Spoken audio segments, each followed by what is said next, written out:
Welcome back to the channel, everyone. Today we are building this, the Nissan Skyline from Tamiya in 1/24 scale.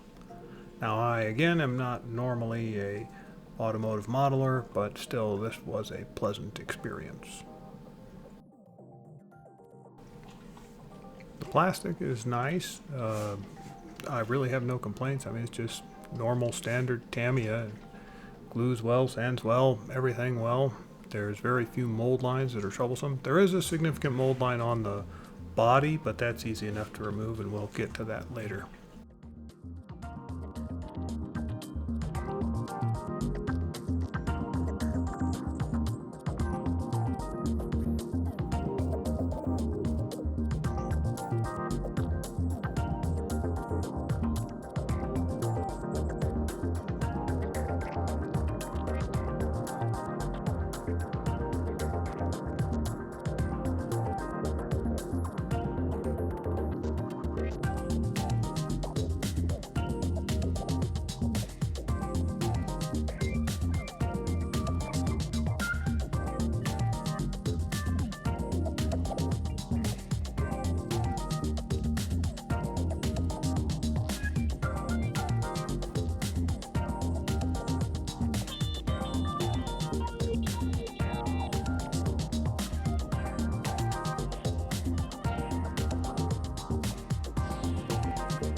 Now, for some reason, this sheet of chrome stickers was included.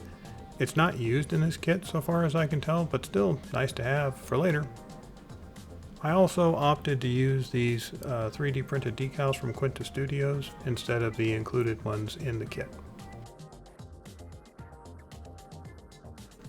To get us started off, the first thing I needed to do was identify the mold line on the body so that I could get it taken off. This is pretty easy to do, just grab a Sharpie and mark it out.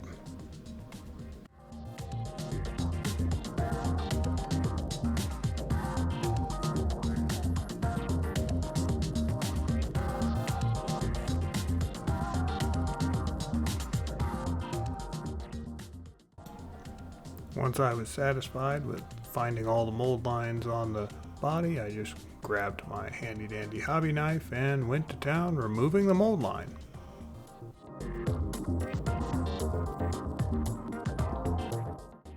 I did buy these aftermarket masks for the inside of the windscreen, but honestly I think it would be easy enough to just cut these out yourself, so you can use these or not. They did come in really nice and they were quite cheap, so there is that to consider.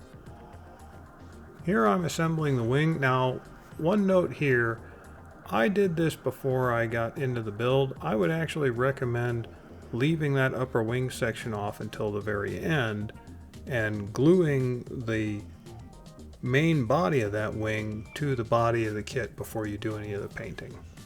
Speaking of paint, here we go. I'm going to mix together the paint based on the instructions from Tamiya, and we'll see how that goes.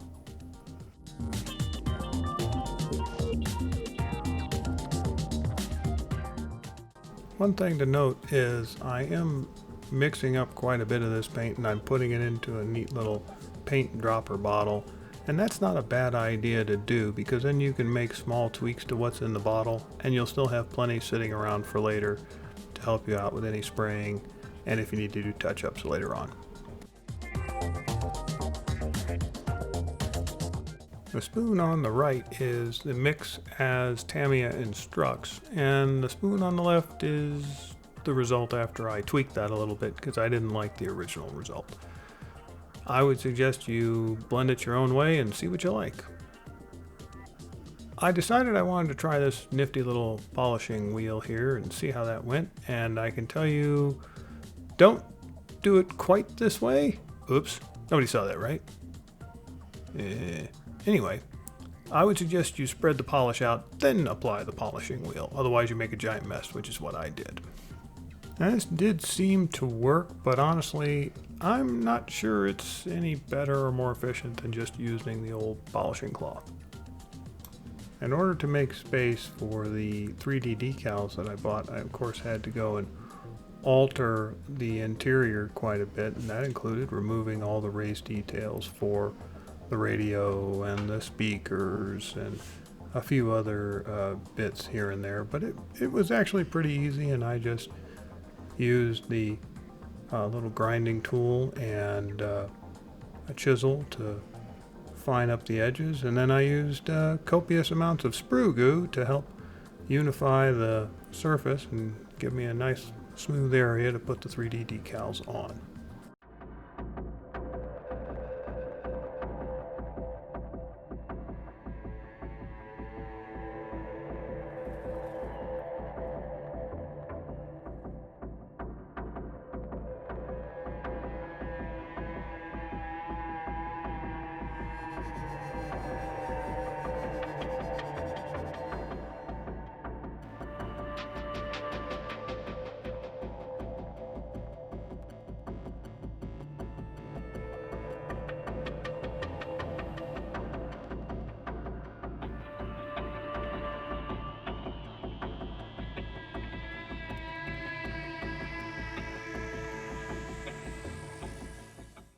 I also thought I might give myself a try at flocking the interior.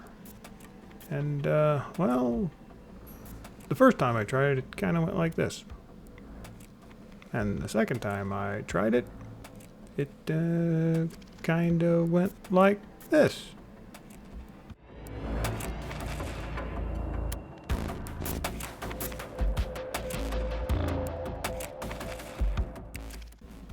So, yeah, painting the interior, that's definitely a better choice for me. I'll try flocking again sometime later, but after the first two failures, I decided just painting it would be good enough.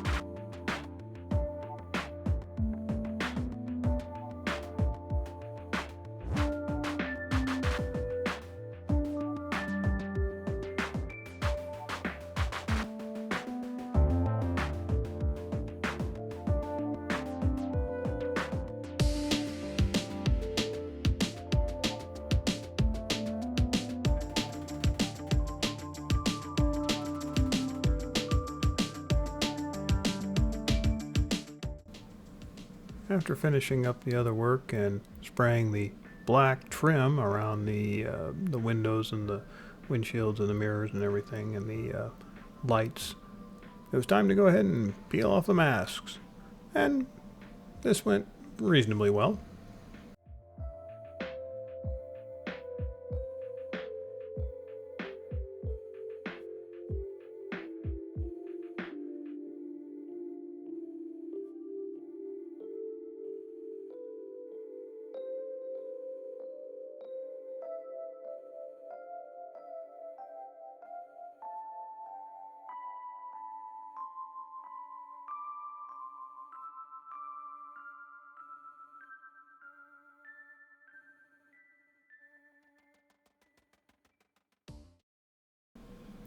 It was also around this time that I decided to go ahead and apply those nice 3D printed interior decals, and here I'm putting on the instrument panel. Now I have to say that this set of 3D printed decals wasn't actually made for this particular kit. It was for a different Tamiya Nissan Skyline, but I figured this would be close enough, and I used the pieces where I could, and that included the instrument panel, the radio, and the speaker covers, although the speaker covers were not an exact match, but I liked them anyway, and I'd already removed plastic by the time I figured that out. So yeah, still ended up working out pretty nice. And these go down very nicely. I just attach them here using some of the Micromark crystal clear glue. You can attach it with super glue or PVA glue or whatever glue you choose. I just like this glue because it's easy to work with and sets up relatively quickly, but not too quickly.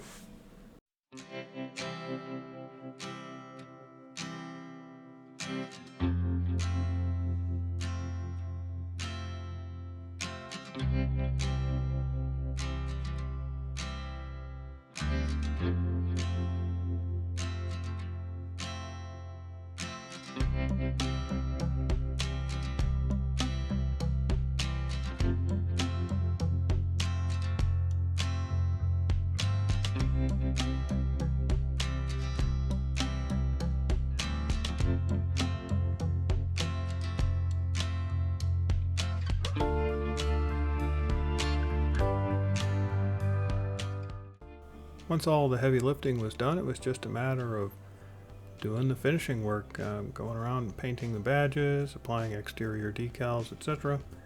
And that was it. So after the last couple of builds that I've done recently, I really needed a kit that I could basically just throw some glue in the box with the parts, shake it up, and out came a kit. And this was one of those kits. I really had no problems anywhere along the build. It just all came together very nicely. Typical Tamiya in that regard. I will say, make sure you paint the underside of the tub for the interior, because you can actually see it through the wheel wells when the wheels are turned, or if you're facing it at the right angle. So if that's not painted under there, it can catch you out. But other than that, this is a great kit, and I highly recommend giving it a try.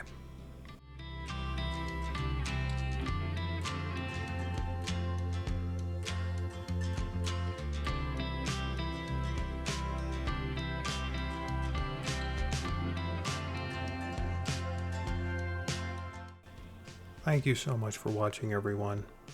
Happy hobbying.